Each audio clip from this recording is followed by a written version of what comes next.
మొట్టమొదట సృష్టించిన ఆది మానవులు, ఆయన వాళ్ళని ఎంత ప్రేమించాడో మనకు అర్థమవుతూ ఉంది. ఎంతో ఆనందంగా వాళ్ళని దేవుడు ఉంచాడో కూడా మనకు అర్థమవుతూ ఉంది. ఒక చక్కటి ఏదేను మనం వేశాడట. సకల విధాలైన ఫలవృక్షాలు అందులో ఉన్నాయి. అంతేకాదు అందులో జీవవృక్షాన్ని కూడా దేవుడు నాటాడు. అంతేకాదు మంచి చెడ్డల తెలివినిచ్చే చెట్టు కూడా దేవుడు నాటాడు. ఇవన్నీ దేవుడు ఉంచి మొట్టమొదటి దంపతులైన ఆదాము అవ్వల్ని అందులో పెట్టి నిలబెట్టి, మీరు ఇక్కడ ఫలించి అభివృద్ధి పొంది విస్తరించి భూమిని నిండించండి అనే గొప్ప ఆశీర్వాదాన్ని దేవుడు వారికి ఇచ్చాడు. ఇచ్చిన తరువాత దేవుడు తన మాట వింటారో లేదో అని వాళ్ళని మంచి చెడ్డలు తెలివినిచ్చే ఫలవృక్షాన్ని ఇప్పుడు తినద్దు అని చెప్పాడు. చెప్పినప్పుడు దేవుని బిడ్డలారా, ఆ చక్కటి ఆనందకరమైన జీవితంలో, ఆ సౌభాగ్యవంతమైన జీవితంలో నెమ్మదిగా ఒక సంతోషంతో కూడుకున్న ఆ భార్యాభర్తల మధ్యలోకి సాతాను ఎంటర్ అయ్యాడు. సాతాను ఎప్పుడైతే అక్కడికి వచ్చాడో దేవుడు ఏది తినవద్దన్నాడో దాన్ని తినిపించడానికైనా ప్రయత్నాన్ని చేస్తూ ఉన్నాడు. పచ్చి అబద్ధాలు చెప్తా ఉన్నాడు. అందుకనే పరిశుద్ధ గ్రంథం తెలియజేస్తుంది, సాతాను అనేవాడు అబద్ధికుడు, వాడు అబద్ధాలకు జనకుడు. అలాంటి వాడు అబద్ధాలు చెబుతాడు కాబట్టి ఇక్కడ కూడా పాపం చేయడమే వాడు లక్షణం అట. అపవాది ఏంటంట, పాపం చేయడమే వాడి లక్షణం. అందుకనే యేసుక్రీస్తు ప్రభు వారు ఈ లోకంలో ఉన్నప్పుడు సాతాను క్రియలు లయపరుస్తూ దెయ్యాలను వెళ్ళగొడుతూ ఆయన ఈ లోకంలో సంచరించడమే కాకుండా ఆయన సేవకు ఏర్పాటు చేసుకున్న బిడ్డలతో కూడా చెప్పిన మాట ఏంటంటే, మీరు ఎక్కడికి వెళ్ళినా అక్కడ దెయ్యాలను వెళ్ళగొట్టండి అని చెప్పాడు. హల్లెలూయా. అంత చక్కటి జీవితాన్ని సాతాను ఏం చేసింది అంటే పాడు చేసింది. ఎప్పుడైతే దాని మాట విన్నారో వాళ్ళు దిగంబరులు అయిపోయారు, వారి మహిమను కోల్పోయారు. ఎంత దురావస్థకి వెళ్ళిపోయారో చూడండి దేవుని బిడ్డలారా. అక్కడి నుండి వాళ్ళు ఆ చక్కటి ఏదేను వనములు, ఆ సమృద్ధిగల స్థలం నుండి వాళ్ళు వెళ్ళగొట్టబడ్డారు. ఇక ఆ జీవాన్ని పొందడానికి కానీ ఆ జీవవృక్ష ఫలాలు తినడానికి కానీ అర్హత లేని వాళ్ళు అయిపోయారు. ఆ తర్వాత బయటికి వచ్చిన వాళ్ళ జీవితం ఎంత దౌర్భాగ్యంగా ఉంది అంటే, బరువు, కష్టం, భారం, ఇదే మాట కనబడతా ఉంది. వేదన పడతారు, నువ్వు వేదన పడతావు అని స్త్రీతో చెప్తున్నాడు దేవుడు. నువ్వు బరువు మోస్తావు, కష్టపడి జీవనం సాగించాలి. ఒక శాపగ్రస్తమైన జీవితంలోనికి వాళ్ళు వెళ్ళిపోతూ ఉన్నారు. ఇదంతటికీ కారణం ఎవరు అంటే దెయ్యాలు. అందుకని ఇక్కడ దేవుడు చెప్తున్నాడు, సాతాను క్రియలు లయపరచడానికి యేసుక్రీస్తు ప్రత్యక్షమయ్యాడు. దేవునికి స్తోత్రం, హల్లెలూయా. ఈ రోజున లోకంలో ఒక మనుషులు భయంకరంగా తయారవ్వడానికి కారణం ఏంటి అంటే వాడి వెనకాల ఉన్న దెయ్యాలు. ఒక వ్యక్తి, మనం యేసుక్రీస్తు ప్రభువారి దినముల్లో అనేక దెయ్యాలు పట్టేశాయి. పట్టేయడం వల్ల వాడు ఏం చేస్తాడు అంటే కుటుంబాన్ని విడిచిపెట్టేశాడు. వాడికి వాడే గాయపరుచుకుంటున్నాడు, ఇతరులను గాయపరుస్తున్నాడు. అలాంటి భయంకరమైన దుస్థితికి వెళ్ళిపోయాడు. ఆఖరికి శ్మశానమే అతని ఇల్లు అయిపోయింది. ఎండకెండుతున్నాడు, వానకి తడుస్తున్నాడు. ఇలాంటి చీకటి జీవితంలో జీవిస్తున్న అతని దగ్గరికి వెళ్ళి యేసయ్య ఏం చేశాడు, ఆ దెయ్యాల నుండి విడుదల చేశాడు. దేవునికి స్తోత్రం, హల్లెలూయా. కాబట్టి దేవుని బిడ్డలుగా మన దేవుడు సాతాను క్రియను లయపరుస్తాడు అని గుర్తించి ప్రతి చీకటికి, చెడుకి, బాధకి, వేదనకి కారణమైన దుర్రాత్మ క్రియని యేసు నామములో తొలగించాలి, బంధించాలి, వాటిని పారగొట్టాలి. అందుకనే దేవుడు అన్నాడు, అపవాదిని ఎదిరించండి, వాడు మీ యొద్ద నుండి ఏం చేస్తాడు, పారిపోతాడు. వాడిని ఎదిరించండి, వాడి క్రియని ఎదిరించండి, వాడు చేసే కార్యాలన్నీ మీరు ఎదిరించండి. అప్పుడు మీరు చక్కటి జీవితాన్ని జీవించగలుగుతారు. హల్లెలూయా. ఎంత చక్కటి జీవితాన్ని దేవుడు వారికి ఇచ్చాడు అంటే ఆనందకరమైన జీవితం, సంతోషదాయకమైన జీవితం, అన్నీ సమృద్ధిగా ఇచ్చాడు. భారం లేదు, బరువు లేదు, వేదన లేదు. కానీ ఎప్పుడైతే వాళ్ళు సాతాను మాటకు లోబడ్డారో ఒక వేదనకరమైన జీవితంలోనికి నెట్టివేయబడ్డారు. దేవుని బిడ్డలారా, అందుకనే దేవుడు చెప్తున్నాడు, నేను సాతాను క్రియలు లయపరచడానికి ప్రత్యక్షమైన. ఈ రోజున చూడండి, లోకంలో ఎన్ని భయంకరమైన సంఘటనలు. ఒక ఫోన్ కాల్ నాకు వచ్చింది. ఒక భర్త చక్కటి 2 బిడ్డలు, 2 అందమైన బిడ్డలను కలిగి ఉన్నాడు, చక్కటి భార్య. కానీ జీవితాన్ని అతడు ఎలా నాశనం చేసుకుంటున్నాడంటే అక్రమ సంబంధాలు పెట్టుకొని జీవితాన్ని పాడు చేసుకునే భయంకరమైన చీకటిలోకి వెళ్ళిపోతూ ఉన్నాడు. అయ్యో, రేపొద్దున నా పిల్లల భవిష్యత్తు ఏంటి, తర్వాత నా కుటుంబం నిలబట్టుకొని అంటే ఆ జ్ఞానం, ఆ జ్ఞప్తి మరిచిపోయి, తెలివిని మరిచిపోయి పాడైపోతున్నారు. కారణం ఏంటి అంటే దెయ్యాలు పట్టడం వల్ల. ఒక వ్యక్తి మీద దెయ్యాల యొక్క ప్రభావం ఉన్నప్పుడు అతడు జీవితాన్ని నాశనం చేసుకుంటాడు, కుటుంబాన్ని నాశనం చేసేస్తాడు, పిల్లల జీవితాలను నాశనం చేసేస్తాడు. వాడు ఏం చేస్తున్నాడో వాడికే తెలియని ఒక భయంకరమైన మైకంలో ఉంటాడు.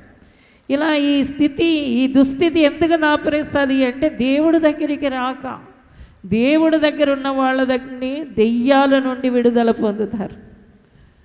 ఒక వ్యక్తి దేవుడి దగ్గరైనా ఉండాలి, దెయ్యం దగ్గరైనా ఉండాలి. దేవుడి దగ్గర లేడు అంటే అటు వారిని దెయ్యాలు పట్టుకుంటాయి. దెయ్యాలు పట్టుకుని వాళ్ళని విలవిలలాడిస్తాయి, రకరకాలుగా చీకటిలోకి చెడులోకి తీసుకుని పోతాయి.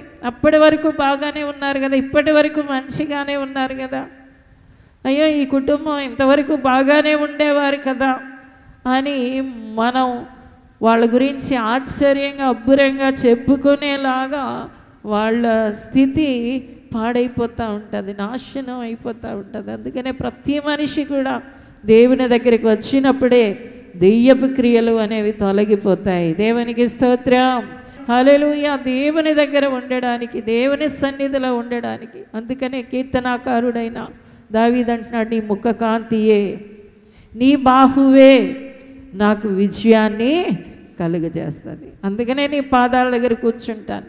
నీ పాదాల దగ్గర నాకు కూర్చున్నప్పుడల్లా నాకేమొస్తుంది అంటే దుర్రాత్మల మీద నేను విజయాన్ని పొందుకుంటాను. దేవునికి స్తోత్రం, హల్లెలూయా. దేవుని దగ్గరికి వచ్చేవాళ్ళు, దేవుని దగ్గర ఉండేవాళ్ళు ఎంత ధన్యులు అంటే ఆయన ముఖకాంతి ప్రకాశిస్తున్నప్పుడు ఆ ముఖకాంతిలోనే మనకు ఆలోచనలు జరుగుతాయి, మనకు ప్రేరేపణలు వస్తాయి. దేవుని బిడ్డ నిశ్చయంగా దేవుడు అట్టి వారిని చక్కటి మార్గాలలో, నీతి మార్గాలలో ఆయన నడిపిస్తూ ఉంటాడు.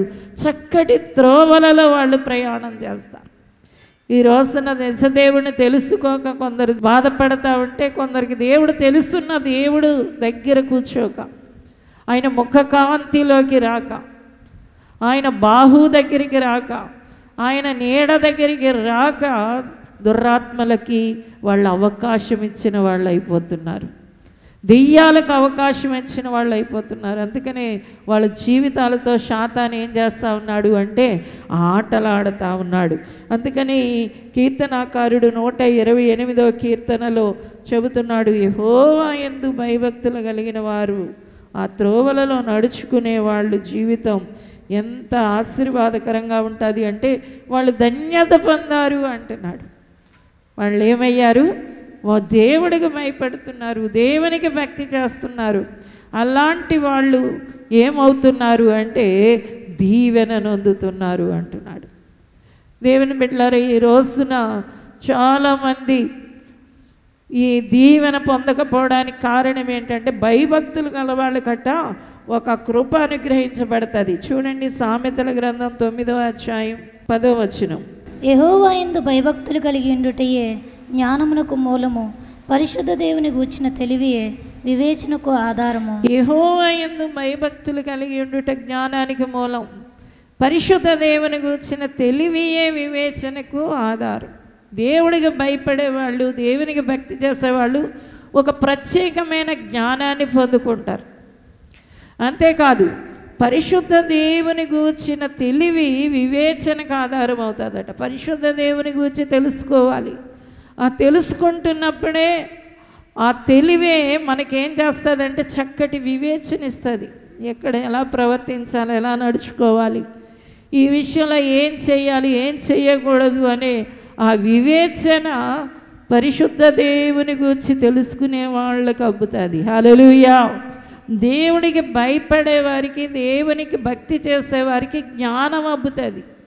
ఈ జ్ఞానం, ఈ తెలివి ఏం చేస్తుంది అంటే నీ జీవితాన్ని, నీ కుటుంబాన్ని నడిపించుకోవడానికి ఆధారం అవుతుంది. అందుకని యాకోబు పత్రికలో దేవుడు చెప్తున్నాడు, మీలో ఎవరికైనా జ్ఞానం కొదువుగా ఉన్న ఎడల వాళ్ళు ఏం చేయాలి, దేవుణ్ణి అడగండి. హల్లెలూయా. మీలో ఎవరికైనాను జ్ఞానము కొదువుగా ఉన్న ఎడల అతడు దేవుణ్ణి అడగవలెను, అప్పుడది అతనికి అనుగ్రహింపబడెను. ఆయన ఎవరిని గద్దింపక అందరికీ ధారాళముగా దయచేయు. హల్లెలూయా. మీలో జ్ఞానం, దేనిలో జ్ఞానం కొదువుగా ఉందో దాని గురించి దేవుణ్ణి అడగండి. ఆయన ఎవరిని గద్దించాడు, కానీ ధారాళంగా దయచేస్తాడట. నిజమే, ఒక వ్యక్తికి ధారాళంగా జ్ఞానం కావాలి. బైబిల్లో మనం ఒక వ్యక్తిని చూస్తున్నాం, ఆయన పేరు సొలొమోను. ఆయనకి జ్ఞానం ఉంది అని మనం అందరం చెప్పుకుంటా ఉన్నాం. ఆయన ఎవరంట? జ్ఞానవంతుడు. జ్ఞానవంతుడు, మంచి జ్ఞానం ఉంది. కానీ అతని జ్ఞానం ఎంతవరకు ఉంది అంటే తన సామ్రాజ్యాన్ని అంతా నడిపించుకునే జ్ఞానం ఉంది. అందుకని అన్నాడు, ఇంత సామ్రాజ్యాన్ని దేవా నాకు ఇచ్చావు, దీన్నంతా నడిపించుకునే జ్ఞానం అడిగాడు.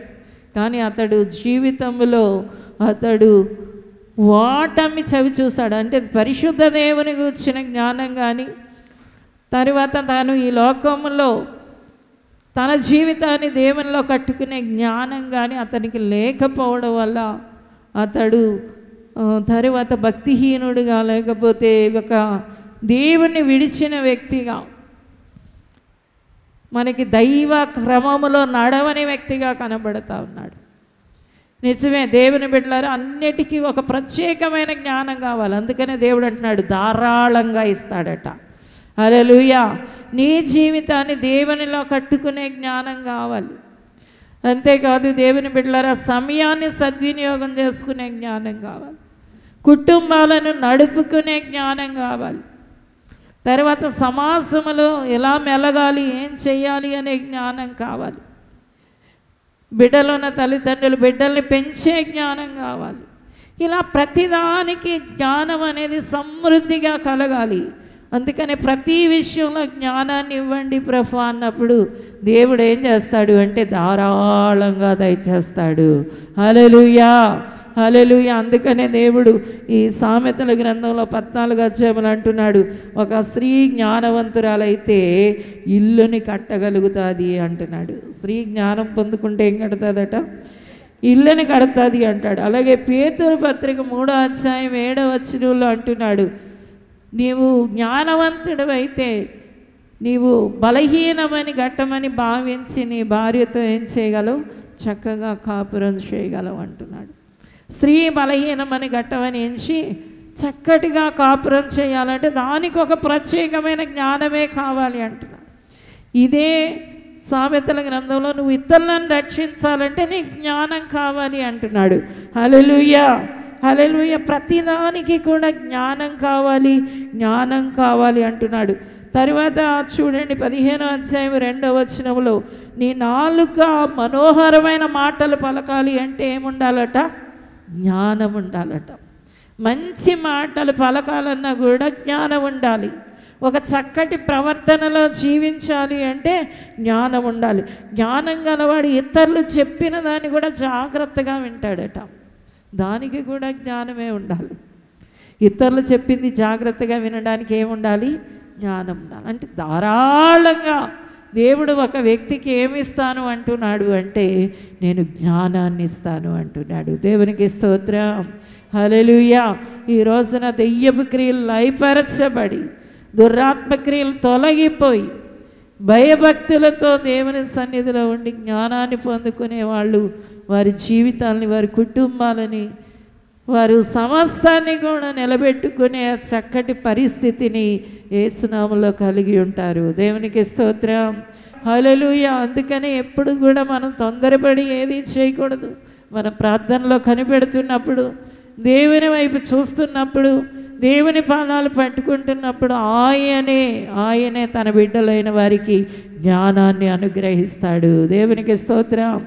ఏ విషయంలో ఎలా నడవాలో, ఎవరితో ఎలాగ మాట్లాడాలో అన్నిటికీ జ్ఞానం కావాలి, అన్నిటికీ జ్ఞానం కావాలి. దేవుని బిడ్డలారా, సాతాను క్రియలు ఈ యాకోబు పత్రిక అద్భుతమైన పత్రికగా దేవుడు పరిశుద్ధ గ్రంథములో పెట్టాడు. హల్లెలూయా.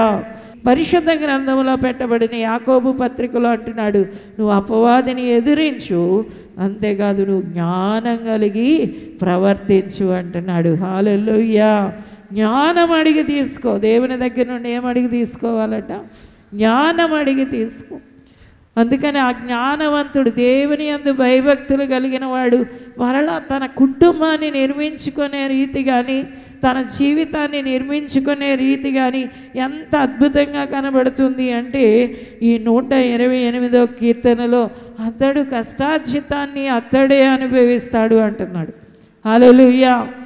చూడండి, చాలామంది బైబిల్లో దేవునికి ఇవ్వని వాళ్ళు, దేవుని లక్ష్య పెట్టని వారు, దేవుని వైపు చూడని వాళ్ళు కష్టపడతారు, కానీ వారి కష్టార్జితాన్ని వారు అనుభవించరట. అది చిల్లి సంచిలో వేసినట్టుగా వేయబడి అది వృధాగా పోతుంది. అయితే ఇక్కడ మనం చూస్తున్న వ్యక్తి మాత్రం తన చేతుల కష్టార్జితాన్ని అనుభవించడమే కాదు, దీవెనకరమైన జీవితాన్ని పొందడమే కాదు, ఒక మేలుని పొందుకుంటున్నాడు. అంటే మరలా తన జీవితాన్ని దేవునిలో కట్టుకోవడానికి, తన కుటుంబాన్ని దేవునిలో కట్టుకోవడానికి ఈ భయభక్తులు అనేవి ఎంతగా ఒక వ్యక్తికి కావాలో మనకు అర్థమవుతుంది. దేవునికి స్తోత్రం. అందుకనే బైబిల్లో మనం చూసినప్పుడు దేవాది దేవుడు ఈ లోకంలో ఉన్న మానవాడందరినీ ఆశీర్వదిస్తున్నాడు. దేవుని ఆశీర్వాదం పొందని మానవుడు ఎవరైనా ఉన్నాడా అంటే ఎవ్వడూ లేడు. అందరికీ దేవుడు ఆశీర్వాదాలు ఇస్తాడు. ప్రతి వాళ్ళకి మేలు చేస్తాడు దేవుడు, ప్రతి వాళ్ళకి సంతోషాన్ని ఇస్తాడు దేవుడు, అందరికీ మేలు. అందుకనే దేవుడు అన్నాడు, నాకు నీతిమంతులని అనీతిమంతులని లేదు, నీతిమంతుల మీద నేను వర్షాన్ని కురిపిస్తున్నాను, అనీతిమంతుల మీద వర్షాన్ని కురిపిస్తున్నాను. అందరికీ మేలు జరుగుతుంది. అందుకని అపోస్తులైన పౌలు చెప్తున్నాడు, అయ్యా దేవుడి గురించి మీరు ఏమనుకుంటున్నారు? మానవులందరికీ సంతోషాన్ని ఇచ్చేవాడే దేవుడు, మానవులందరికీ ఆహారాన్ని ఇచ్చేవాడే దేవుడు, మానవులందరికీ మేలు చేసేవాడే దేవుడు. ప్రతి వారు కూడా దేవుని యొక్క దీవెనలు ప్రతి మనిషి మీదకి దిగి వస్తూ ఉంటాయి. అయితే దేవుని బిడ్డలారా, భూ సంబంధమైన మేలులు ప్రతి వాళ్ళు పొందుతారు, కానీ పరసంబంధమైన దీవెనలు మాత్రం కొంతమందే పొందుకుంటారు.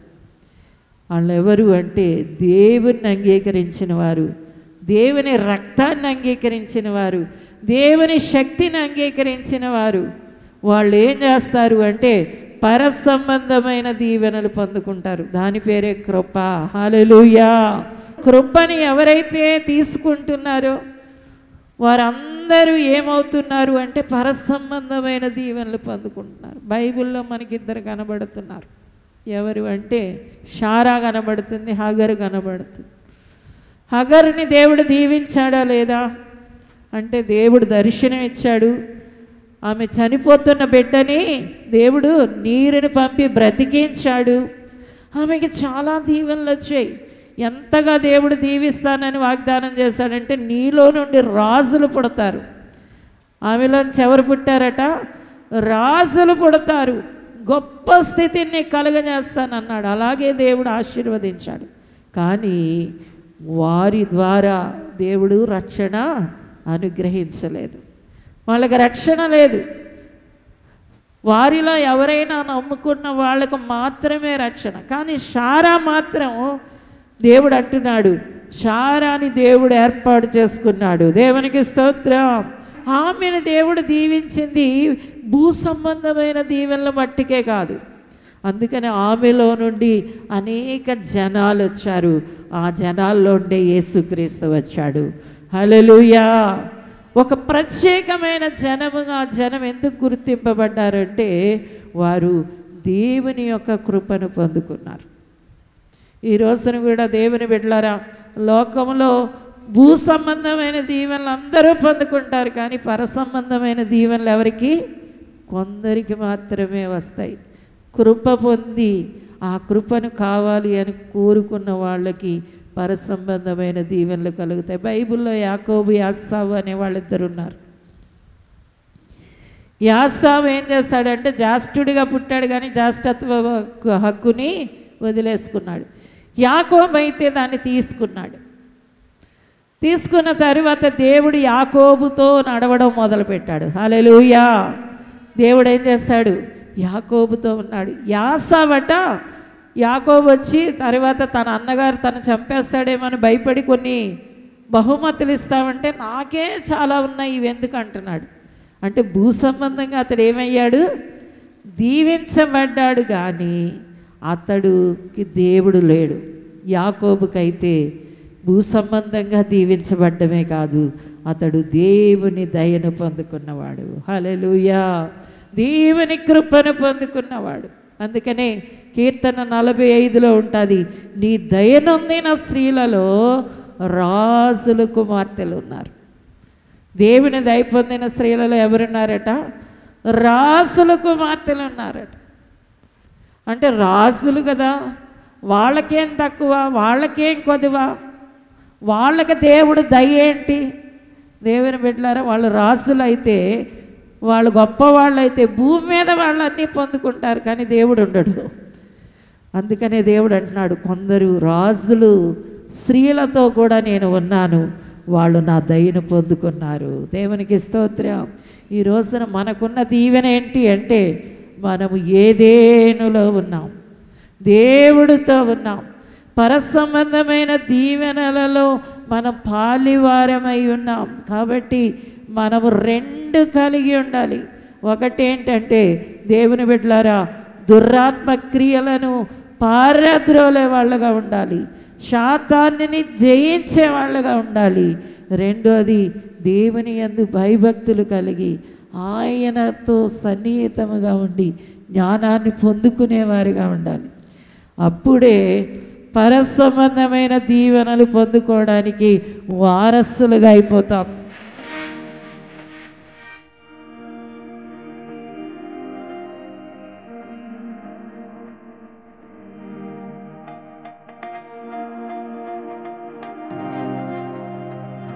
పరిశుద్ధమైన తండ్రి, కృపగల దేవా, అయ్యా వద్దన్ని ఆశీర్వదించండి. అయ్యా నీ దివ్య గుణాలు, మంచి గుణాలు పొందుకొందురుగాక, శ్రేష్టమైన గుణాలతో నింపబడుదురుగాక. అయ్యా నిన్ను నమ్మిన బిడ్డలుగా దేవా, నాకు నీ మనస్సు ఇవ్వండి, నీ గుణాలు ఇవ్వండి అనే ప్రార్థనని బిడ్డలు ఎల్లప్పుడూ చేయుదురుగాక. తండ్రి పరసంబంధమైన జ్ఞానాన్ని పొందుకొందురుగాక. అయ్యా శాతాని క్రియను లయపరిచేవారిగా, ఎదిరించేవారిగా, దాన్ని తరిమేవారిగా చేయండి. ఆశీర్వదించండి ప్రభా, ఒక్కొక్కరిని దీవించండి, నీ కృప చేత ఆవరించండి, నీ ఆత్మ చేత నడిపించండి. అయ్యా తండ్రి, ఏదేను కుటుంబాలుగా ప్రతి కుటుంబం యేసు నామములో ఉండునుగాక. అయ్యా నీ ఆశీర్వాదాలతో తొలతూగుదురుగాక. అయ్యా భూ సంబంధమైన పర సంబంధమైన ఆశీర్వాదాలు ప్రతి కుటుంబానికి యేసు నామములో కలుగునుగాక. నీకు కృపకు పాత్రలు అవుదురుగాక. అయ్యా నీ దీవెనల చేత నడిపింపబడుదురుగాక. అయ్యా తండ్రి, వేదన భారము లేని అయ్యా సమాధానకరమైన జీవితాలు యేసు నామములో పొందుకొందురుగాక. ఆశీర్వదిస్తూ యేసు నామమున అడుగుచున్నాము తండ్రి, ఆమేన్, ఆమేన్. గుంటూరులో దహించువగ్ని అభిషేక స్వస్థత స్తుతి ఆరాధన అక్టోబర్ 2వ తేదీన ఉదయం 10 గంటల నుండి ప్రారంభించబడును. ముఖ్య ప్రసంగికులు డాక్టర్ థామస్ గారు, దహించువగ్ని మినిస్ట్రీస్, రాజమహేంద్రవరం. స్థలం విజ్ఞాన్ మందిర్, మార్కెట్ సెంటర్, గుంటూరు. మరిన్ని వివరాలకు 9494940072 మరియు 73. దహించు అగ్ని మార్నింగ్ మన్నా అనే 5 మినిట్స్ షార్ట్ మెసేజ్ లో హోలీ ల్యాండ్ టూర్లో ఆయా పవిత్ర స్థలాలలో దర్శించినప్పుడు దైవజనులైన డాక్టర్ థామస్ గారికి దేవుడిచ్చిన ఆత్మ ప్రత్యక్షతలు మీతో పంచుకోబోతున్నారు. అక్టోబర్ 2వ తేదీ నుండి అందిస్తున్న ఈ వర్తమానాలు ప్రత్యేకంగా వీక్షించండి మరియు అనేకులకు తెలియపరచండి, అనేకులకు షేర్ చేయండి. పరిశుద్ధాత్మ దేవుని గురించి లోతైన విషయాలు తెలుసుకోవాలనుకుంటున్నారా? ఆత్మను పొందుకొని బలమైన సేవ చేయాలనుకుంటున్నారా? వాక్యంలో లోతైన మర్మాలను తెలుసుకోవాలని ఆశపడుతున్నారా? రాజమహేంద్రవరం కాటవరం గ్రామంలో దహించు అగ్ని స్కూల్ ఆఫ్ డునామిస్ పరిశుద్ధాత్మ పాఠశాల అక్టోబర్ 5వ తేదీ నుండి ప్రారంభించబడును. ఈ పరిశుద్ధాత్మ పాఠశాలలో దైవజనులు డాక్టర్ థామస్ గారు, డాక్టర్ షీబా థామస్ గారు పరిశుద్ధాత్మను గురించి లోతైన విషయాలు మీకు బోధించెదరు. స్త్రీ పురుషులకు ప్రత్యేక వసతి సదుపాయాలు కలవు. రిజిస్ట్రేషన్ ఫీజు 2500 రూపాయలు మాత్రమే. స్థలం దహించు అగ్ని రివైవల్ సెంటర్, కాటవరం, రాజమహేంద్రవరం. మరిన్ని వివరాలకు 9494940072 మరియు 73. ఇది కుటుంబ ఆశీర్వాద కూడిక. ఇక్కడ మేము మా కుటుంబాలను కట్టుకున్నాం. మరి మీరు? అయితే ప్రతి శుక్రవారం రాజమహేంద్రవరంలో జరిగే ఈ కుటుంబ ఆశీర్వాద కూడికలో పాల్గొనండి. ఈ కూడిక జరుగు స్థలం దహించు అగ్ని ఆడిటోరియం, నటరాజ్ థియేటర్, రాజమహేంద్రవరం. సికింద్రాబాద్ లో దహించు అగ్ని అద్భుత అసాధారణ కూడిక ప్రతి శనివారం సాయంత్రం 5 గంటల నుండి ప్రారంభించబడును. స్థలం SPG church ground, alpha hotel వెనుక, సికింద్రాబాద్. మరిన్ని వివరాలకు 9494940074 మరియు 75. రాజమహేంద్రవరంలో దహించు అగ్ని అభిషేక ఆదివారపు ఆరాధన ఇప్పుడు ప్రతి ఆదివారం ఉదయం 9:30 నుండి ప్రారంభించబడును. తప్పక పాలు పొందండి, దైవిక ఆశీర్వాదం పొందండి. స్థలం దహించు అగ్ని ఆడిటోరియం, నటరాజ్ థియేటర్, రాజమహేంద్రవరం. మీ ప్రార్థన అవసరతలకు 9494940072 మరియు 73. ఈ టీవీ కార్యక్రమాన్ని చూసి ఆశీర్వదించబడినట్లయితే దహించు అగ్ని టీవీ పరిచర్యకు మరియు బ్లెస్సింగ్ ల్యాండ్ కు సహకరించండి. Dahinchu Agni trust current account number 357222444370, State Bank of India main branch, Rajamahendravaram. My address doctor Thomas Dahinchu Agni ministries, తుమ్మలోవా, Rajamahendravaram.